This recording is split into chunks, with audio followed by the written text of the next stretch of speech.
دكتور محمد، يمكن هنا تم طرح المواد العضوية.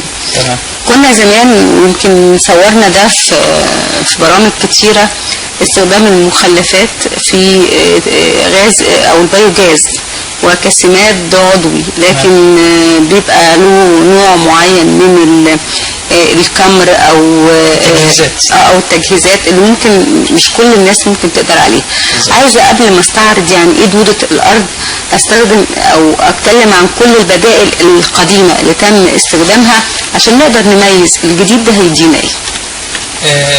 ابتدت مصر فتره من الفترات كنا بنتكلم عن حكايه البيوجاز واستخدامه في انتاج الطاقه، وابتدينا نستعين بالنموذج الهندي والنموذج الصيني، لان في نموذجين مشهورين على مستوى العالم في حكايه انتاج البيوجاز، وابتدينا نشتغل على الموضوع دوت. لكن للاسف الشديد بعد فتره ابتدت العمليه، ما نعرفش ايه الاسباب بالظبط، لكن ابتدت العمليه تتوقف. بالظبط. ما اتبناش ما عرفناش تقييمها، هل هي لها جدوى انها تستمر ولا ليه توقفت؟ على مستوى العالم مستمره، على مستوى العالم شغاله، اللي هي البيوجاز. البيوجاز.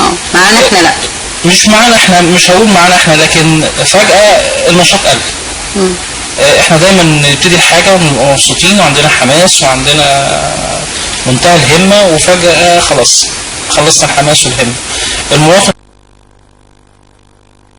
بكل سرور وبكل حب ومفيش عنده مشاكل، لازم نعترف بكل المشاكل بتاعتنا عشان نعرف طريقه حلها.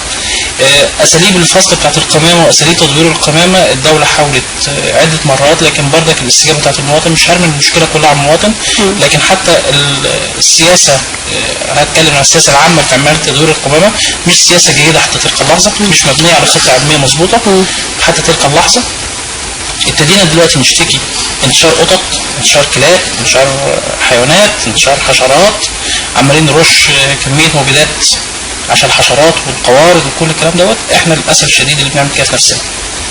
في سياسات معروفه على مستوى العالم في حكايه تدوير المخلفات، سواء المخلفات العضويه او المخلفات الصلبه.